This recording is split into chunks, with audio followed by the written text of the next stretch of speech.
Well, good evening. This is Congressman Nick Langworthy, and I want to thank you for taking the time out of your night to join me to have a conversation. And I want to welcome you to this month's telephone town hall meeting. And I know many of you have been on before, and for those of you that are new here, I want to welcome you.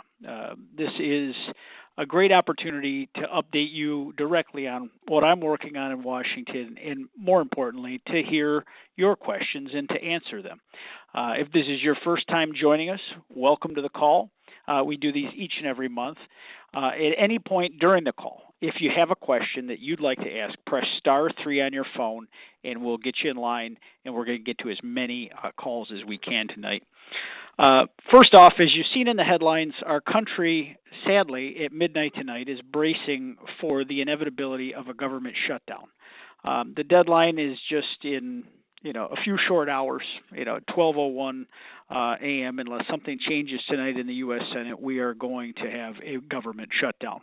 And it's a sad and unfortunate moment here, but it's the reality that we find ourselves in. And I want to be crystal clear about how we got to this moment. This crisis is solely at the hands of Senator Chuck Schumer and the Democratic Party that he leads in the U.S. Senate. Republicans run the House, they run the Senate, and they run the White House. But due to the filibuster, and it's the rule that you need 60 votes to shut down debate in the Senate, Senator Schumer is abusing that power to shut down the government because he's not getting his way. Senator Schumer has the power to stop this shutdown. He did that in March. He provided the votes to keep the government open, but instead, right now, he chose to cater to the extreme leftists in his own party who only care about chaos and obstruction and trying to be a barrier to the progress of this nation. And they don't care who they step on in the process. Senator Schumer has chosen to forsake what's best for our country to protect his political power. And all of you need to rewind the tape back to March, when at the 11th hour, Senator Schumer caved and allowed several Democratic senators to vote to help us keep the government open. And the fury that ensued from the leftist base, it tells you everything you need to know about what's driving his actions today. Their sole mission is to try to hurt President Trump, and they don't care that they're hurting the American taxpayers in the process. House Republicans have accomplished our job. We passed on September 19th a continuing resolution that keeps the government open through November 21st. That way we can continue to work on the appropriations process and prevent a costly shutdown. I've never supported shutdowns. I've always voted to keep the government open because I believe that you pay too much to run this government. Your taxes are too high. And when you need a federal office, it should be open to you. And it's a total disrespect to the taxpayer when we don't do our job and the government shuts down. This is a costly shutdown process. I mean, this can cost up to $1 billion a week to shut down the government. But what we've done is a clean CR, meaning just a continuation of flat spending, which is actually Biden-era spending. And there's certainly some Republicans that do not like the fact that we're having a CR that's based on Biden-level spending levels. But it's straightforward. It's temporary. It's 52 days. And it extends the previous year's spending levels without any policy changes or riders or poison pills. There's nothing to object to here. It just is an extension to keep the government open while we continue working on an appropriations process that does require cooperation from Democrats. Importantly, what our CR does, it ensures our troops stationed overseas continue to get their paychecks for their families, to pay their bills while they're deployed serving our country abroad. And those soldiers that are serving on bases here stateside. It protects Social Security, Medicare, Medicaid recipients from the confusion that will be caused by a shutdown. It ensures that programs like WIC that provide important nutritional assistance to mothers and infants and children can continue without disruption. It protects against lapses in food safety inspections through the USDA and other critical government services, many services that our farmers, especially farmers in our district, rely on. This shutdown will be a blow to a already humming economy and a tremendously wasteful cost to the taxpayers. The last 3 shutdowns cost nearly $4 billion. Small businesses, they're not going to be able to obtain loans from the Small Business Administration. Relief projects will be delayed. National parks will be closed. The list goes on and on and on. And, we'll talk about this more, I'm sure, in the questions. If you're just joining us, remember, press *3 to get in line to ask questions. And we'd like to take as many questions as we can. Senator Schumer and Senate Democrats, they know the horrible impacts of the shutdown. And I just want to share a few of Senator Schumer's own quotes. Senator Schumer in September of 2024 said, "A shutdown would mean chaos and pain and needless heartache for the American people." Senator Schumer in February 2024 said, "Even a partial shutdown would have threatened services for moms and kids, hurt our veterans, hurt farmers, home buyers, and so much more." Senator Schumer in September 2023 said, "Make no mistake, a shutdown would be a terrible outcome for the country. It's hard for me to believe that some say they actually want to shut down. What insanity." Back in September 2023, Senator Schumer said, "A shutdown would degrade troop readiness and devastate our southern border.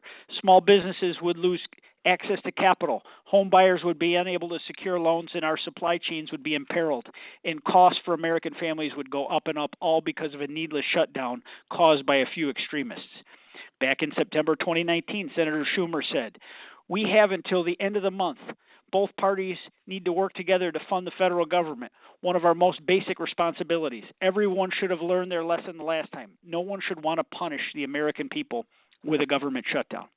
And I think the most salient quote I have found today of Senator Schumer back in 2013, "As we said 1,000 times, we are happy to discuss how to fund the government, but not with a gun to our heads. You are not going to get us to give in to extortion. You are not going to take us hostage, millions of innocent Americans, and succeed in getting us to do something you want and we don't and they don't." So my question is, what's changed, Chuck? What has changed with your philosophy to government shutdowns now that wasn't there before? It's truly politics, and it's a primary threat from the left. He's worried about his base, calls for him to be ousted as leader, and that's exactly why we're in this moment. The demands that they put forward are wildly unserious. They're absurd, and they go directly against the will of the American people. They've demanded $1.5 trillion in partisan spending, including restoring taxpayer-funded free health care for illegals with no access checks, allowing able-bodied Americans to collect taxpayer-funded social welfare benefits that don't have a work requirement attached to them. And they want to extend Biden's COVID-era spending levels, all while cutting $50 billion in a rural health care savings fund. It's a non-starter, period. And it's certainly not the cost of a 52-day spending extension with flat funding. And if Senator Schumer was being intellectually honest, he'd adhere to what he said in 2013, that a 7-week funding extension to avoid a shutdown is not the appropriate time to negotiate major policy. Let's keep the government open, and we can have an open dialogue. And the president said as much yesterday. He have to work with the Democrats to get this done, understanding they have the power of the filibuster, but taking this down to the 11th hour and demanding things at gunpoint is not the way this gets done. The American people gave Republicans majorities in both houses of Congress and the White House because they wanted this kind of nonsense to stop. But instead of reflecting on how they've gone so far astray from the mainstream, Senator Schumer's doubling down on the same failed policies. Senator Schumer in his party aren't protecting health care. They're weaponizing critical services and actions of the federal government as an excuse to shut down the government and protect themselves from their radical base. So I hope all of you are watching this play out, because you're getting a front row seat to a very dishonest political game. They only care about federal workers when they think it suits them politically. Right now, the entire federal workforce is in flux. You have federal employees that'll be furloughed. They don't show up to work, but They also don't know when their next paycheck comes. Those families will have huge question marks around, how to make ends meet. Our essential workers, those doctors and nurses at the VA that take care of our veterans, the people that are working on the border right now that have put their lives on the line, all of our federal law enforcement, they all have to show up. And our troops, no one has to show up more than them. They have to show up to work every single day. They put their lives on the line, and they don't know when their next paycheck's coming. It's just wrong. This shutdown politics there's only one loser in this, and it's the American people. And that's why I've always opposed shutdowns. I don't think it's a credible tactic that anyone should use, and I've always voted against shutdowns, even when some members of my own party called for them. So that's the issue of the day right now. That's the issue of the month. We need to keep the government open. Just before the call started, the U.S. Senate cast a vote, and the continuing resolution got 55 votes, 5 votes shy of the ability to move ahead. It needs to get 60 votes. So 3 Democrats crossed the line and voted with the Republicans, but unfortunately, we're still short on votes. They have until midnight. I hope they see the light. I hope you can, join me in calling on Senator Schumer to do the right thing. Let's get right into the questions. First, we're going to call Andrew. Hi, Andrew. Are you there, Andrew? Hello. I don't have Andrew. Okay, we're going to go with William. Yes, sir. Hi, William. Hi. Yes. Where are you calling from tonight, William? Schuyler County, New York. Well, thank you for being with us. What's on your mind? Well, I want to say, first of all, I agree with what you just said, and I don't want this to sound selfish in any way, but I want to go to the gas ban with Kathy Hochul, because after 18 years, I'm finally able to build my house that I want. It's not a mansion, it's small, and if I don't get a building permit before December 30th of this year, that is ridiculous to go with an all-electric house. So I thought, you jumped into the fight a little bit late there, because this has been in their minds for a long time. So I want to know where that sits and the legislation for that sits, because we know how well you just explained that. Well, I appreciate. Yeah, I appreciate you calling in about this. The Energy Choice Act is something I've been talking a lot about, and something I'm very proud of. Other than keeping the government open, it's my top priority this year. And the Energy Choice Act is a bill that simply bans the bans. It bans states or localities from banning safe and legal forms of fuel in your home. And it's the fight I ran for Congress to go take, because we have a state government that is telling people in our climate that you can't have a natural gas or a propane hookup in your home. We need this relief. My bill is scheduled to be marked up in the Energy and Commerce Committee on October 21st, and it's critically important that we keep this on schedule, because, as you said, New Year's Day is the magic day. If you don't have your building permits, if you don't have your building permits stamped by stamped by the municipality by New Year's Eve, you're out of luck. They're telling you Yeah, so that's probably the day of the week it falls on, and this is critically important to people. I'm going to keep the foot on the accelerator. That's why we don't have time for these frivolous fights, these disagreements. Obviously, there's going to be partisan and nonpartisan discussion about how to fund the government. There'll have to be a compromise, because the Senate, the majority doesn't have 60 votes. So Senator Schumer has a seat at the table. If we're in a shutdown, no one has a seat at the table, because everything is locked down. But we have nearly 100 co-sponsors on the bill. There's a Senate companion. We've got a lot of momentum, and we're going to keep working on this thing right up to the bitter end. But thank you for being with us tonight. Right. So one quick other follow-up question. Wouldn't it be easier for Lee Zeldin or the Attorney General to get an injunction, temporary injunction? It preempts federal law, the 1975 law. I don't know that that'll hold. I mean, the states currently have the ability. We researched this bill very, very tightly, and the Energy and Commerce Committee, which I sit on, felt that this was the best way forward, is to create this federal preemption. Right. To do that. I'm not sure that through some sort of injunction from a cabinet secretary we're going to get anywhere. But you've got a lawyer to do it, yes, to go to the court. But that's where right. Yeah, but every court decision so far has sadly failed. I mean, several of the industries have failed because the courts are so stacked with loyalists to the governor that that's how we find ourselves in this moment. So we're gonna work like hell to get this on the president's desk and get a signature on it. So well, you do realize that the Ninth Circuit Court shot that down last year, the most liberal court in the land. So right. it's unconstitutional. And I don't understand how California and New York are different as far as federal constitutionality. That doesn't make any sense either. Yeah, it's crazy.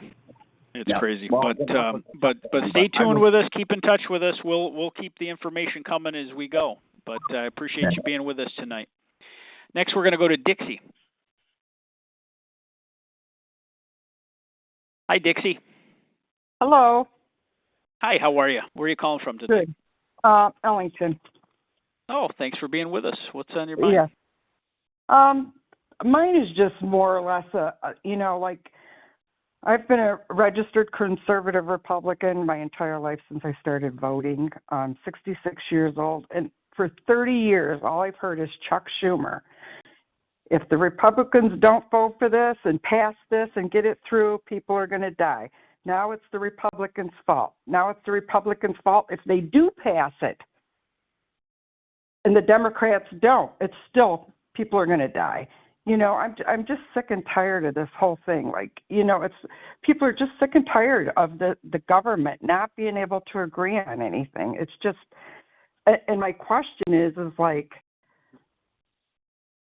I don't really have a question. I guess I'm just complaining because I just don't understand how there could be such a difference. Like New York State is sinking as far as I'm concerned. Like if I had the money to move out of here, I would. That's all. I hear that too often. I hear that too often, and I appreciate you being with me, Dixie. The state's going in the wrong direction, and we need, the reason people are leaving is they're looking for more economic and personal freedom, and that's why they're going to states like Tennessee and Texas and Florida. And those states are growing immensely, and our state continues to hemorrhage population. The kind of hyperbole of the politics behind something like this shutdown, trying to convince everyone that every decision in government is going to lead to the end of the world, is how you get there. This is what we've done here. This is a simple extension of current levels of funding. It's 52 days, so we have more time to negotiate the final spending for the fiscal year, and they don't want to do it. Just because they've got people on the extremes pulling them to the left, saying that they have to have a pound of flesh, and the only people that are going to suffer are the hardworking taxpayers of this country. Because when you want to talk to someone at the Social Security office, you should be able to get them on the phone. If we shut down the government, they're not. If you need a passport, you should have. You pay taxes. That office should be open.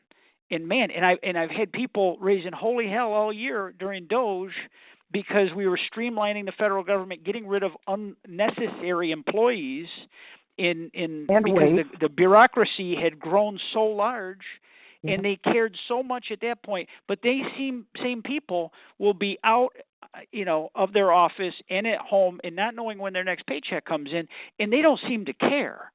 Just because they want to punch back. Well, we run elections every 2 years in this country. Well, we got one coming up, and I can't get into the electioneering aspect of that on this call because this is a government function.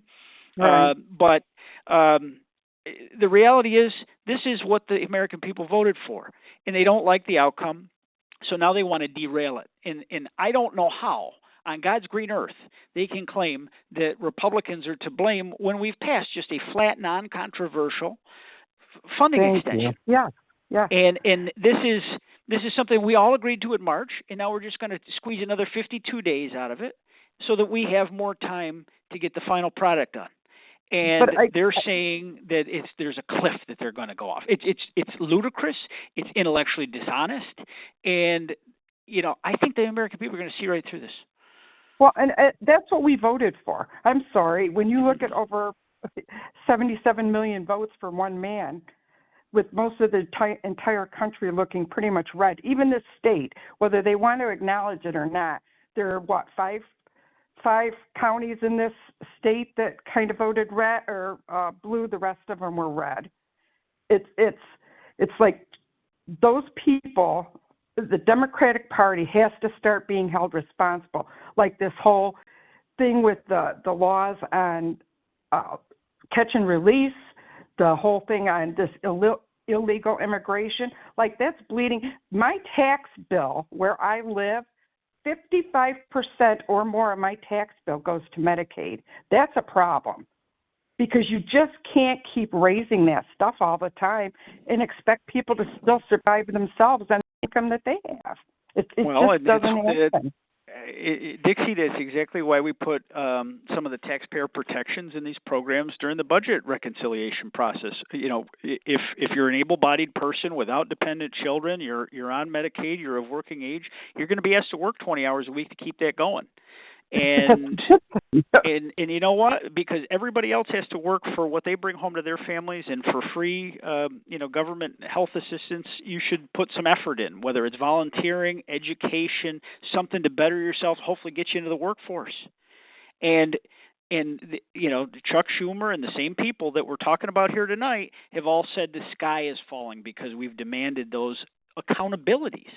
It's about strengthening the country, we're not talking about the most vulnerable. Those people are protected in full. The people that the program was intended for, those people that are disabled, that are elderly, they are taken care of, and nothing has changed. It's those able-bodied people of working age that don't have dependents to take care of at home. We're asking them to put a little effort in to help keep things going. And, I know this district. I know it well. I've spent my whole life here. They're hardworking people that, have gotten a raw deal from their state government, and we're an area of the state that they don't care about in Albany or in New York City. And it actually gives me more energy to fight back all the harder. Yes. Yes. So I thank you for being with us, Dixie. We're going to keep moving through as many calls as we can here. Next, we're going to Jeannie. Thank you. Hi, Jeannie. Hi. Thanks for taking my call. Absolutely. Where are you calling from? Thanks. From Cattaraugus County. Okay. Thanks for being with us. Matthias. Yeah. Hey, listen, I appreciate all you're doing tonight. Keep working hard. You got to midnight. Keep those votes coming. My concern is the Great Lake Cheese Factory. They've, of course, about the pollution they put into the creek and the dead fish. But we haven't heard any update lately. But what has happened now is we are having leachate trucks bringing leachate. And I call it leachate. I don't know exactly what it is. But they're putting it on in the soil, and then they're taking their tractors and burying it. For the last 2 days, there's been about 15 to 20 trucks a day. And I want to know, it's on gravel ground that they're putting this on. What is the DEC knowing about that? Because there's not any DEC up there watching this being put into the ground. So what are they telling people? I'm taking some notes here. I had not heard anything about leachate. I got a briefing from DEC a few weeks ago.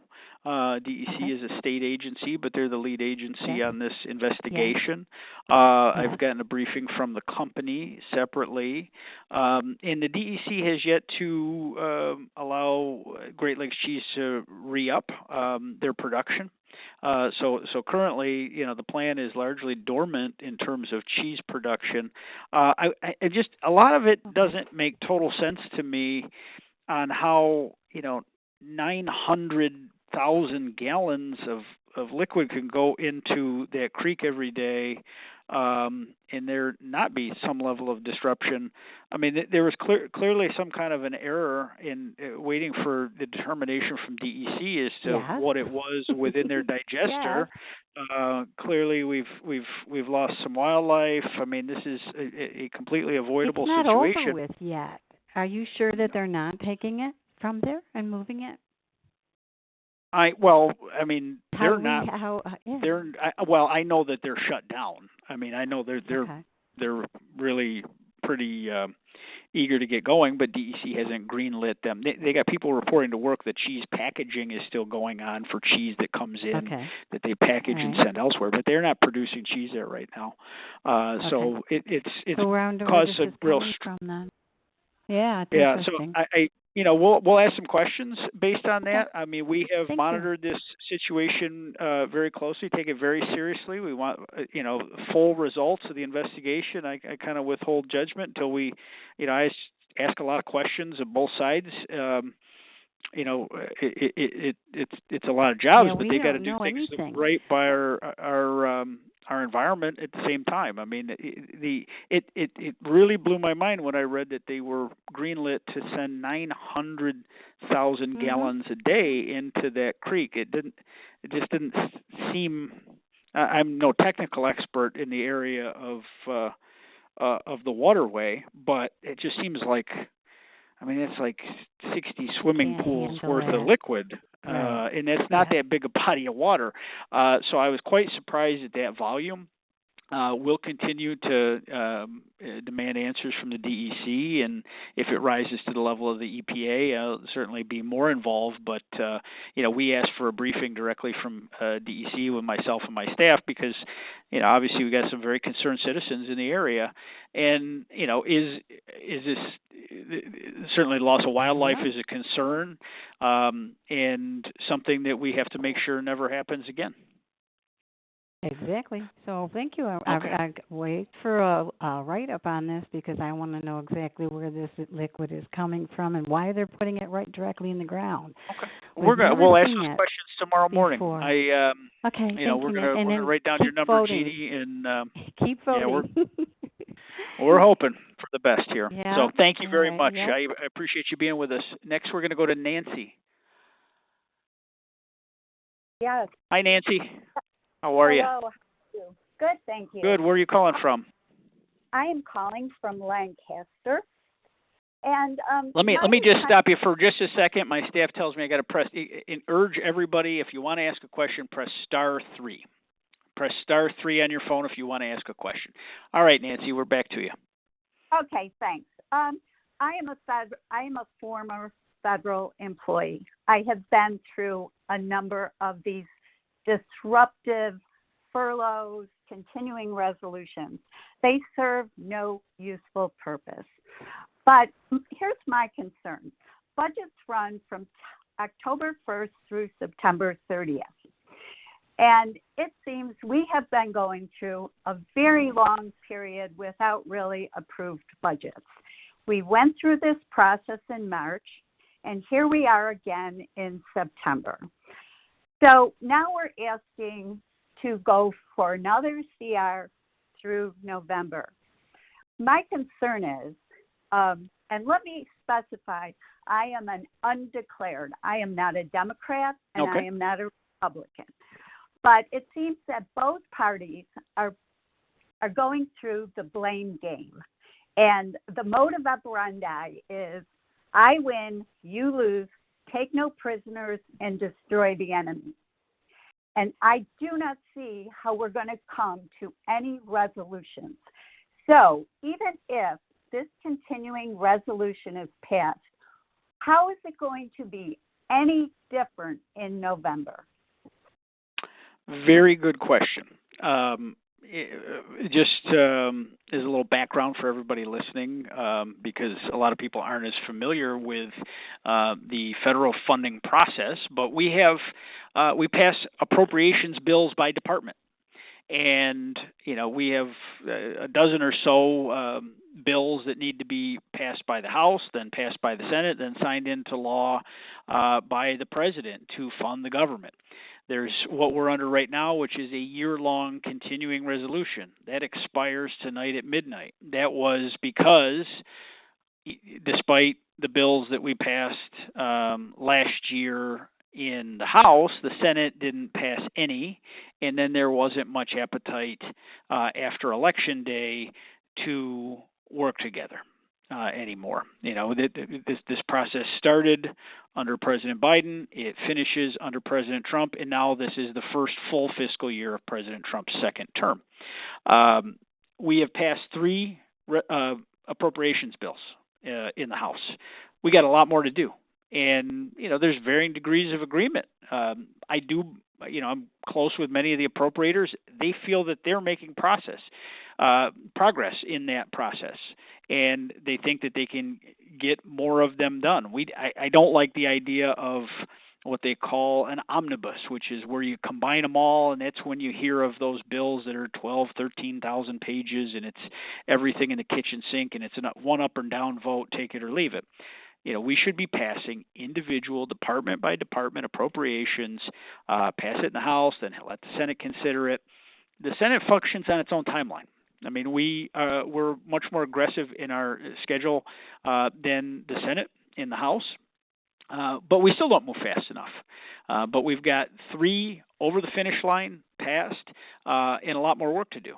I would like to see us get to the full, spending by what our statute is. I mean, CRs, that's the lazy way out, where you just take it flat funding and go straight across. It doesn't serve the needs of every project I've been out there trying to fight for our district. Because of a CR last year, because we couldn't get the cooperation out of the Senate, all districts in the country lost out a lot. But it was the only way to keep the government functional and open. So I think it's a very broken spending process, but at least the funding was flat year over year. We have a spending problem in this country. We need, and I think we got to it during the DOGE process, where people were starting to see the details of what we're spending money on. That's not what even Congress voted for. Some of these were administrative priorities that were developed after the funding was approved. And it was very eye-opening to go through that process, especially when you look at a program like USAID. But we should keep the government open. I personally believe that these phony cliffs that we all are forced to do, where we have this deadline and then everything shuts down, that should be reformed. I will when we return to session next Monday, I will be starting to co-sponsor a bill that would eliminate this, where if the funding expires, that an automatic CR kicks in, because these leverage points where you have to have a winner and a loser, the only loser is the people, because the government doesn't stay open to, just like debt ceiling. Everyone knows that we're always going to honor the full faith and credit of the United States, but you have these debt ceiling situations where there's like this fiscal cliff that you can't go over, and everyone's using the maximum amount of their leverage, and it's just not fair, and it's not honest, and it's not the way this was intended to function. So we should continue to do our work and pass appropriations bills and fund the government the right way, not this way. But for a 52-day extension, this should be non-controversial. This should be a layup. This should have been done in 10 minutes. But sadly, that's not where we're at. But what's going to happen is, so all these people will go on furlough, and it's just a game, because they'll all come back to work. They'll all get back pay. Congress continues to get paid during this time.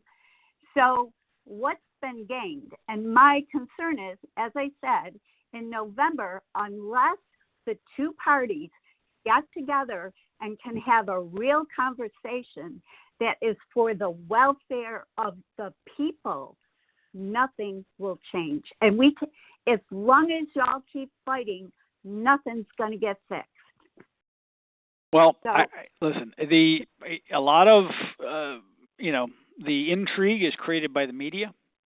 I mean, Oh, whether yeah. you like it or not, they treat politics like they treat the Buffalo Bills game. There's a winner and the loser, and who's up, Yep. who's down, who can have their soundbite on TV, and that's the sad state of American politics right now.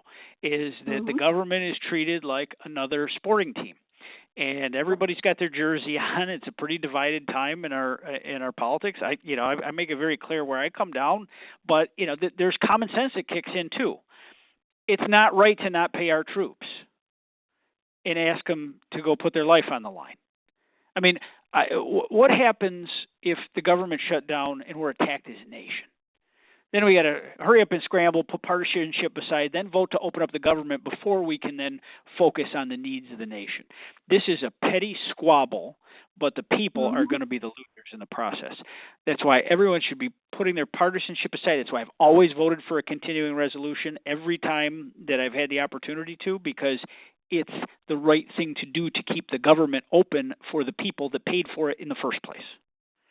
So that's my personal philosophy. I know there's some to the right of me and my own party that don't like that. They believe in shutdowns. I've never seen someone that enacted a shutdown that came out the winner at the end, because it just doesn't work that way. The Republicans tried to do it to Bill Clinton. They shut the government down and thought they were going to have their day, and Newt Gingrich had his tail between his legs at the end because Bill Clinton outfoxed him, and it was foolish then. It's foolish now. Let's just be serious people that go to work and do our job. And in the House, we passed the continuing resolution. We got a couple Democrats to vote with us, but most of them voted for a shutdown. Why? I don't know how that is a positive viewed activity. I just really believe that we need to get rid of the brinksmanship in American politics. But I appreciate your thoughts tonight, Nancy. We're going to try to get through some more phone calls. I got a poll question for you tonight. Do you support or oppose a government shutdown? If you support a government shutdown, if you want the government to shut down at midnight, press 1. If you oppose the government shutdown, press 2. Support the government shutdown, press 1. Oppose the government shutdown, press 2. So I'll give those results at the end. Next, we're going to go to Clifford. Hello. Hi, Clifford. How are you? I am fine. I'm from Belmont. Oh, thank you for calling in from Belmont. Okay. Well, what's on your mind tonight? The Congress and Senate do this over and over and over again. It's one of those things where you keep doing the same thing and you expect a different result. I think there's the word for that.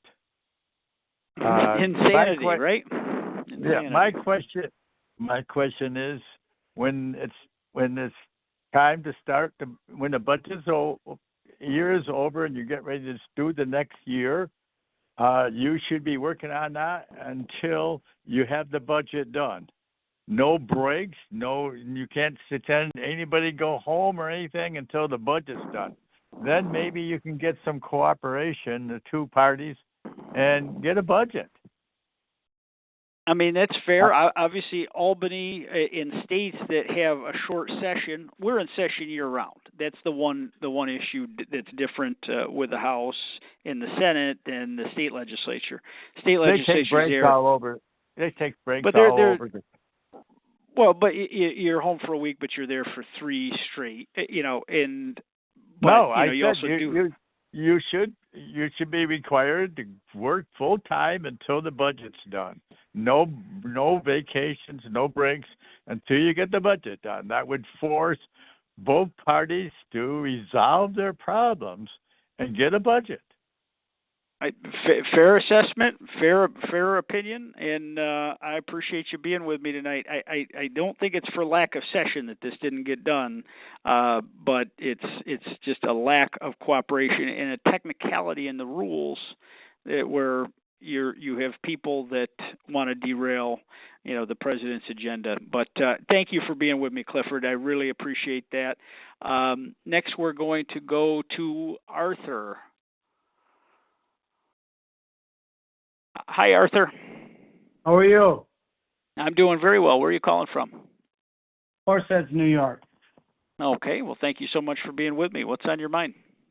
Well, thank you for doing the great work that you've been doing, and it's not easy.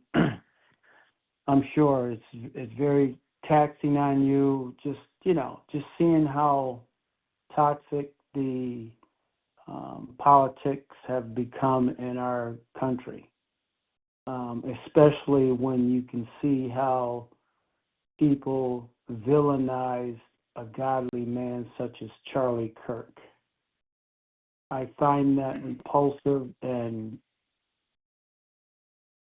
unbelievable that we as Americans couldn't see that for what it is. It was murder just because someone exercised their First Amendment right to stand up for Christ and to challenge people to think. So that broke my heart from seeing that. It was one of the most horrific things I've ever seen. Just a tragedy. Any political assassination, in our history, is an awful thing. And I think probably the more heartbreaking piece was, as you kind of pointed to, after the fact, watching people take excitement or happiness out of the fact that this young man that was shot and killed for expressing his beliefs and his First Amendment rights, he was murdered, and political violence should never be accepted. And I've spoken out against any instance of political violence that I've ever witnessed. We have these rights as Americans; they're guaranteed and enshrined in our Constitution, and that there were people that disagreed with him that then celebrated his murder. I think it's just one of the most heartbreaking things about the state of our politics in America right now, because I disagree with many of my Democratic colleagues. I don't shy away from that, but I never want to see them harmed physically. 100%. I mean, we are human beings, and we are all human beings in this country, and we have to. There's a dehumanization that comes in American politics that's got to go out the window, because I can disagree with you and still respect you, and that 100%. has to happen. That has to happen more. So thank you for bringing that topic up, Arthur. I appreciate that very much. Yes, that broke my heart, seeing how people were celebrating the death of this young man, and I believe that he was assassinated really because he was a Christ follower.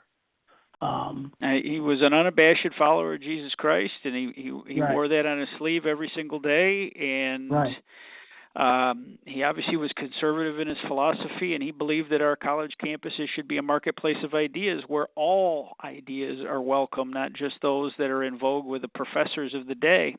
And he was struck down by a radical, and I certainly hope that we have full justice coming.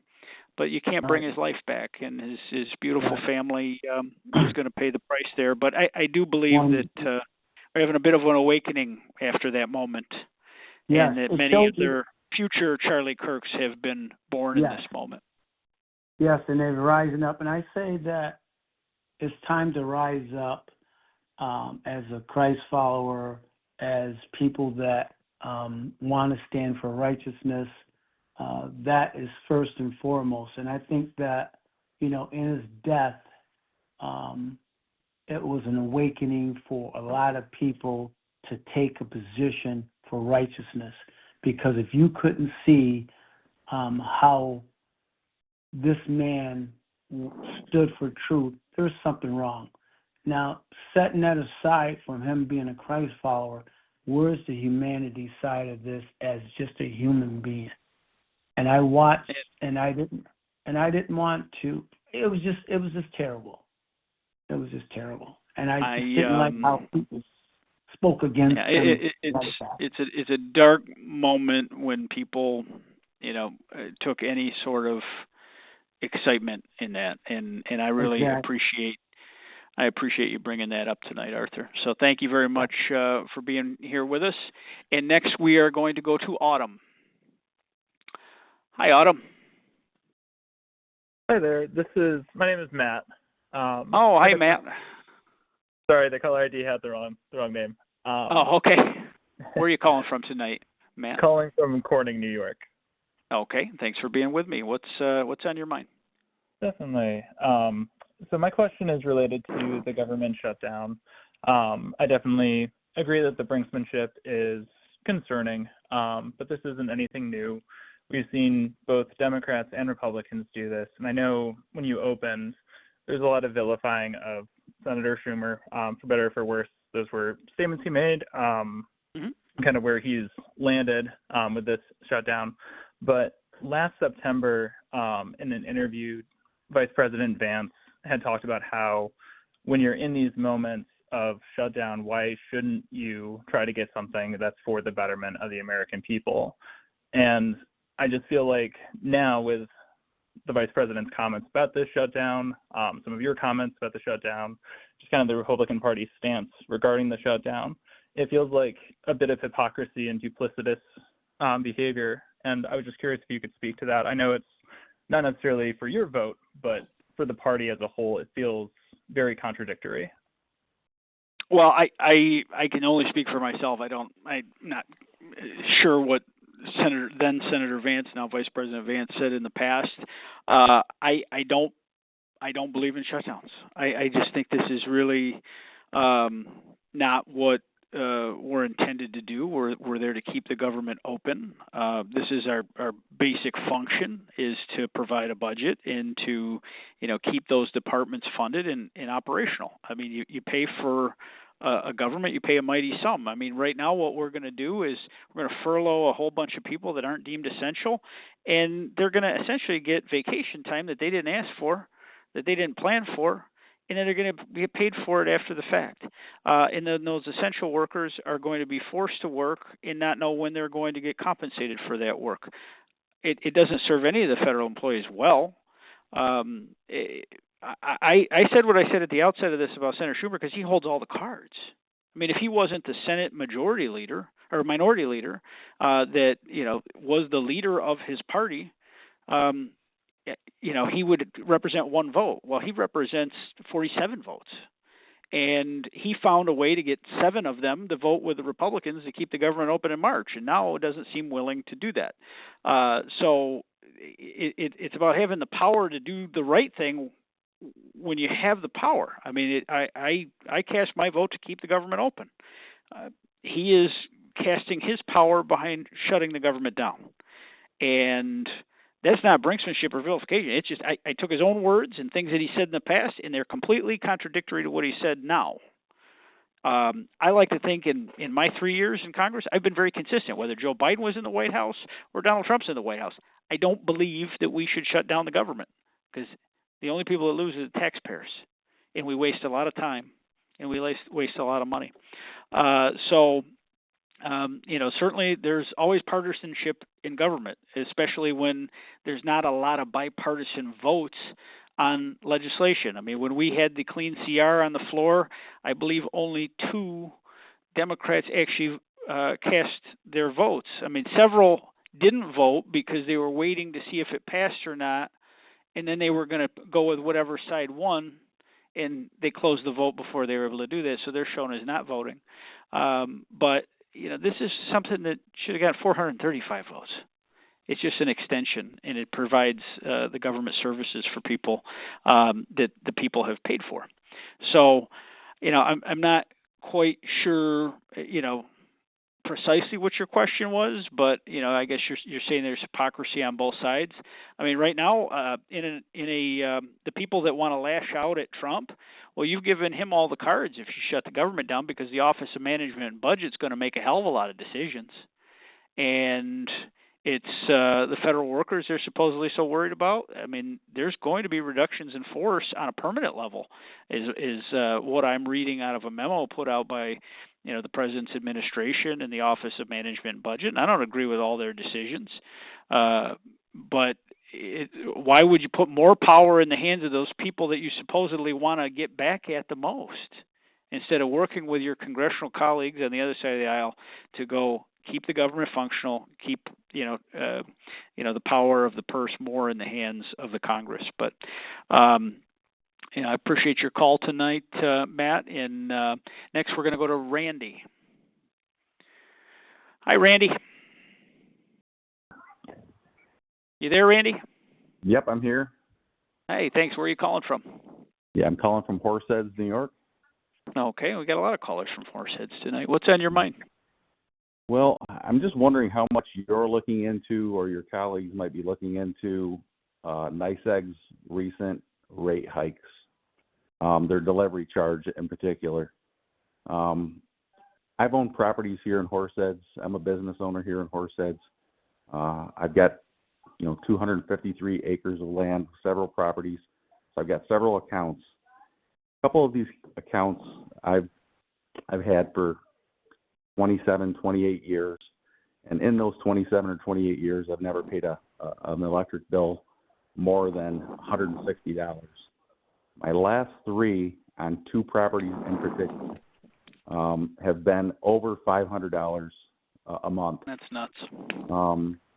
So I approached NYSEG. I went up there with 13 bills, and I said, please explain these to me. So one bill in particular, like I said, that property, I'd never paid a bill more than $180 in 27 years. This particular bill was $520. The delivery fee to deliver 900 kilowatt hours of electricity was $292. The bill total in the supply is the smallest piece of the pie. And, that's right. So as I have met with the utilities and expressed my concern about the state Public Service Commission's rate increases, these have been mandated by the governor, and the state ignored the grid forever. Andrew Cuomo, in particular, when he was governor, wanted rates held as flat as can be, and that's admirable. But now they want the grid to do things that it's never been intended to do. They want a mass electrification mandate. They want you to heat your home with electric. They want you to drive your car and our school buses and farm equipment, and their dreams go on and on. So now there's a massive mandate on the utilities to build out this grid. So this is the Governor's Public Service Commission that has approved this. Now, the reason the utility will never talk about it is they're basically on a gag order. They're being forced to raise these rates. And this isn't about record profits. They're literally putting tens of millions of dollars into building out this grid for, the governor and all the people in power in New York and on Albany's big electric dreams. This is something that is why, I don't know if you're on the call at the very beginning where I talked about my Energy Choice Act. They have declared war on natural gas. They want to take us out of business with natural gas. And, what they talk about all these efficiencies with electric heat and electric power, but those bills, if you're going to heat a home in our area, in our climate, with electric, you have $1,000 electric month every single month. And that's totally lost in this public policy debate, is they think they're saving the world. Meanwhile, China and India, that have like 10 times our population, are burning the filthiest coal they can get their hands on to create their electricity. This is bad policy for decades, and then really bad policy in the last 5 years in Albany coming home to roost. And if you've already met with NYSEG, you'll save me the step of saying, what we've done with constituents is taken them, to NYSEG, and they go through the bill to see if there's a problem or something like that. In a few instances, we found that there was actually a problem, but most of the time, it's the state mandated rate increase for the build out of the modernization of the grid. So listen to this one though. So 900 kilowatt hours cost me $520 with a $292 delivery fee. At another location, 2,000 kilowatt hours, so double the kilowatt hours, cost me $1.21 to deliver. How does any of that make sense? All right. I mean, Well, there has as I've to be, met, yeah. the Pennsylvania is paying half per kilowatt hour of what we are. Yeah. And it just shows you that this is based on, we've taken generation off the grid. We're not, we eliminated 3 electrical plants in the western end of the state: Barker, Tonawanda, Dunkirk. They were coal-fired. That was the state's mandate. They were going to get out of the coal-fired power business. And instead of repurposing those to natural gas, they just shuttered them. And now there's no hope to repurpose them. They have to be started from scratch. You can't take the existing infrastructure and just repower it. You have to treat it as a completely new and separate building, like you were building a brand new one. We've decommissioned Indian Point in Westchester, the nuclear power plant. The governor says you want to build a nuclear power plant in New York. I'm all for it. I think it's great as long as it's safe. But that's like a 15-year ramp up to get to one. We need probably 5 around the state. And, the sad reality is these rates that we're talking about are all while we have Niagara Falls, a God-given asset that creates 20% of the state's total energy needs every single day. Imagine where we'd be without it. I mean, and it's because of the regulations being put on our utilities by the governor and her allies. Pennsylvania, the energy is half. Yeah. So what is it that you can do? What is it that I can do? What is it that the general public can do, right, to fight against this? Because like you said, right. So NYSEG reports record profits. They're stuffing away millions of dollars. They're giving away bonuses to executives. All of that stuff. Sure. Where because Kathy Hochul and the Democrats have decided that New York is to be 100% electric, NYSEG all of a sudden tells its customers that they're going to pay for those upgrades. So if I'm running a business, which I do, if I'm going to upgrade my equipment, well, I better go get a loan to do that. If I can't get the loan to do that, then I adjust my spending habits and I fund that myself. I'm not sure that it's up to the general public to fund NYSEG's upgrades. And that's what I think is dead wrong about this. I mean, if critical infrastructure is critical infrastructure. If our grid is critical infrastructure, we obviously need a grid. But the state this is a tax. They've essentially, and this is playing out in a gubernatorial election right now in New Jersey, where energy is and energy rates and bills are at the top of people's minds as they're choosing their leadership. They have raised taxes essentially on people without raising taxes in Albany. They've just passed it down through your bill. This Public Service Commission that solely acts at the behest of the governor made this decision in the cloak of darkness, and now everybody's rates go through the roof for the second time in as many years. And let's pray that there's not a third. So they've asked for another 30% increase. Is that correct? They've asked for another 30% increase. I know that there's another one coming. There's another one coming. I mean, you have NYSEG, you got National Grid, all of them. And trust me, I'm not saying that the utility companies are angels, but I know what the mandates are down on them from the decision makers in Albany, and we have starved the grid of power, and we're demanding more from it. I mean, imagine Horseheads is a very populated area compared to some parts of my district. Yet you're asking some of these extremely rural towns to electrify a school bus fleet. Yeah.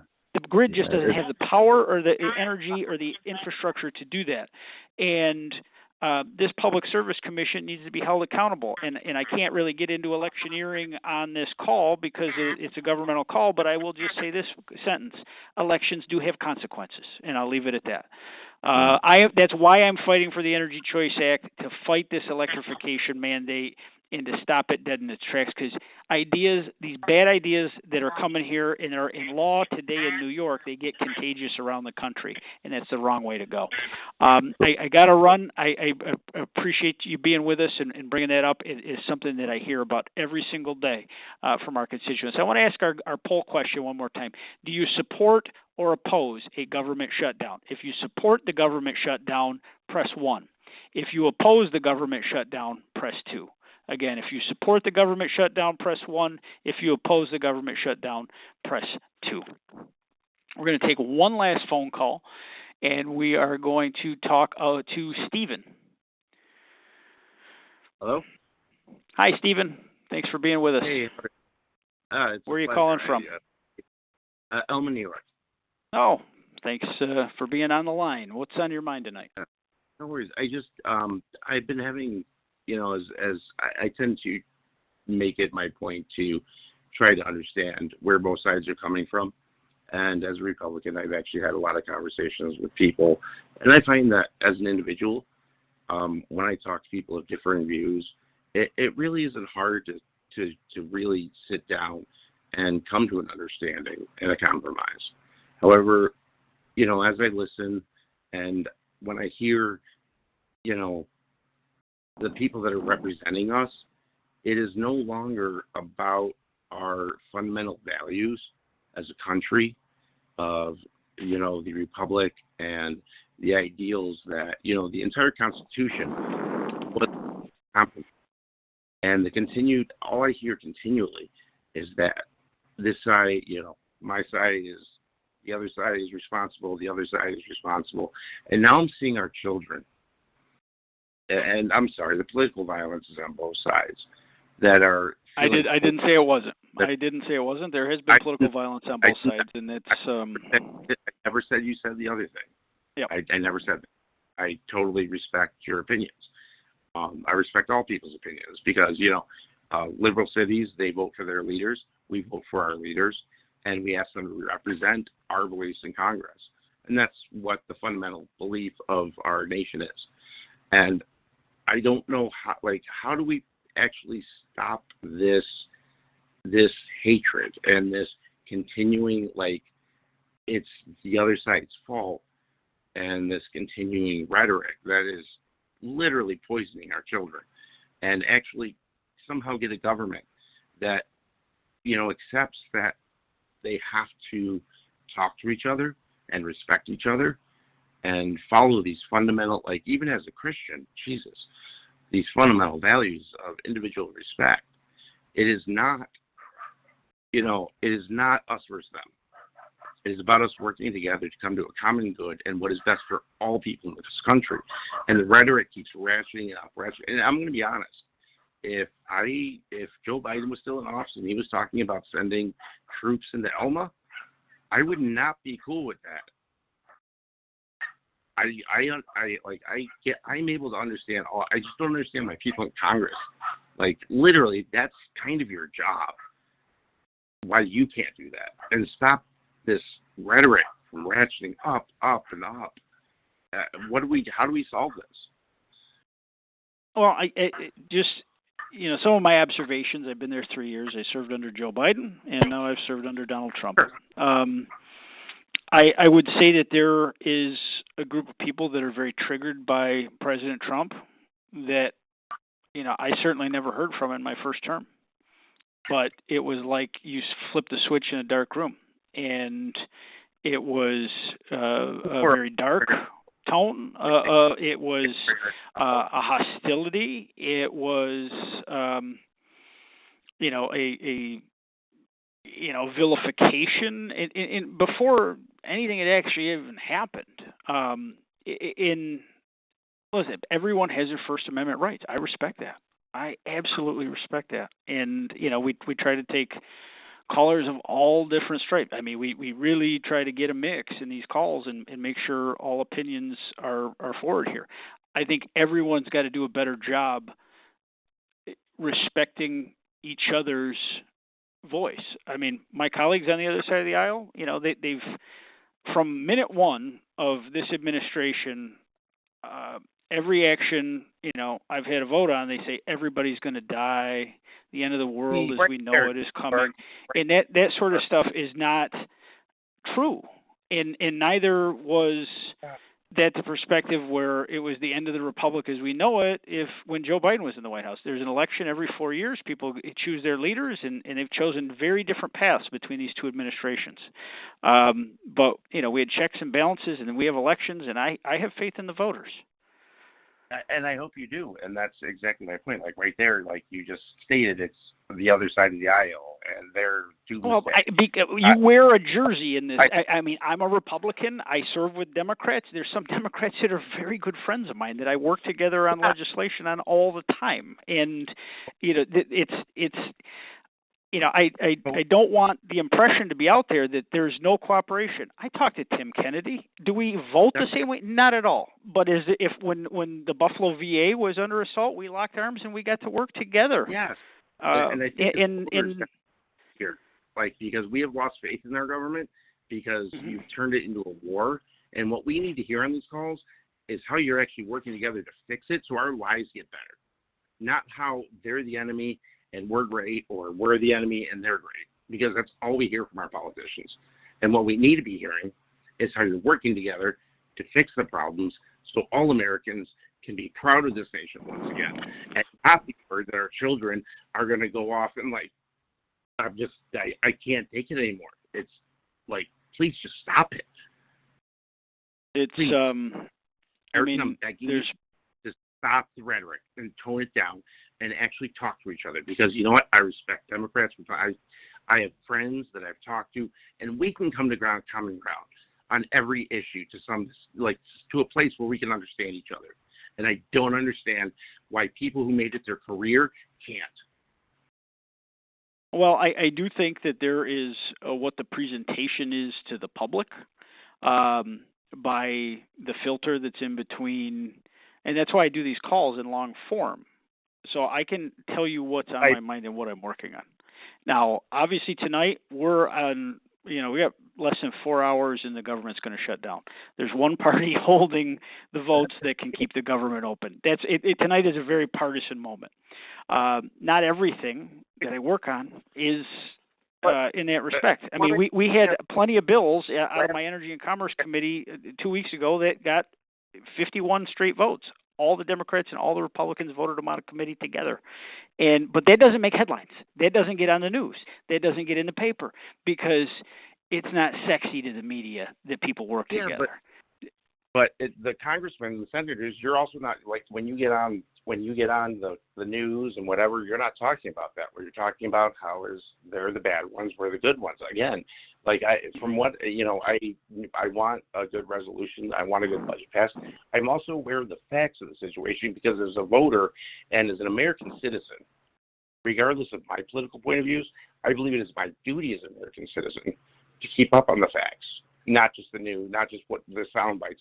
I appreciate that because more people need to do that. I agree totally. And I'm happy to debate any bill and any piece of legislation that I put forward is because I believe it's in the best interest of this district first and foremost.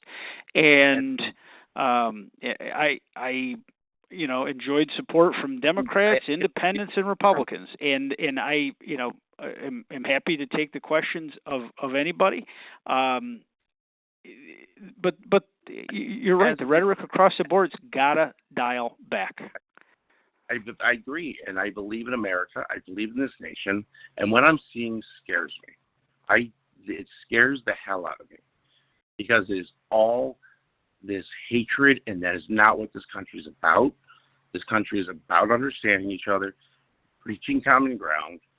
Do you think our Constitution was a 100% agreement between everybody? Everybody's like, yeah, sure, that's how we want it. No, they fought like hell. Those partisan wars, they fought like hell on that document. And the Federalist Papers, and going back and reading through that time, it's Federalist and anti-Federalist Papers. I read them all. Yes.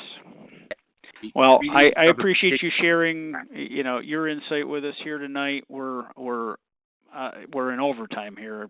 Staff's telling me we're out. I appreciate you actually taking my call. I really do. I actually didn't think you would after what I told the person I was going to talk No, about. we're getting through as many as we can, and we take people of all different thoughts here. I know I'm never going to get 100% of your support. I mean, and just I'm going to do the best job I can in this job. If you agree with me, your support means a lot. If you disagree with me, I still represent them in Congress. Rhetoric, man. It's not that I agree or disagree with you. It's just that, like the us versus them stuff, stop. Because we're getting closer and closer to a place that I don't want this country to go. And it's consistent. The Democrats, believe me, I'm not saying the Democrats are innocent of this because they're fucking just as, if not more, but I mean, I guess all of us have a choice to decide whether we are going to represent the nation that we want to see and the nation we want to be, or we want to be a nation vision. And we all have to make that choice. And I really wish you could talk to your fellow, congressmen and whatever, and understand that, that's at least from the, I don't, that's what, especially younger generations, that's what we want. That's all we've been asking for. And all this anger keeps boiling up. That's all the American people actually want. Well, I think what happened, and I'll leave you with this thought, I think what happened a few weeks ago should be a wake-up call to this country. We don't want things to escalate into violence ever. It's not an acceptable position. And the vilification has to stop. So, Stephen, thank you for being, on both sides. And thank you very much for being with us tonight. And that's a wrap. I want to thank you all for taking the time to exchange ideas, exchange information, have a conversation here tonight. That I can share my perspective with you direct without a media filter. I appreciate that greatly. As promised, our poll results support those of you that support a government shutdown, 30%. Those that oppose a government shutdown, 70%. And we had about 6,000 people on the line tonight from across the district, and a lot of people participated in the question. Really appreciate all of you. We have a lot of challenges, as we discussed tonight, to tackle for our nation, but also for Western New York and the Southern Tier. And I'm honored to work towards solutions that will help the residents and the families and the businesses of Western New York and the Southern Tier. So please know that our door is always open. If you have any questions, concerns, or comments, or need assistance from the federal government, please call my office, visit our website, langworthy.house.gov. All of our office contact information is listed there, whether it's the Corning office, the Olean office, Chautauqua County and Jamestown, and Clarence and Erie County. We've got 4 offices ready to serve you. No problem is too big. No problem is too small. If I was not able to get to your question tonight, you could stay on the line after the call, leave a voicemail, and we will get back in touch with you. So thanks again. Signing off for this month's telephone town hall meeting. Thank you for joining. Have a great rest of your evening. God bless you all, and God bless America.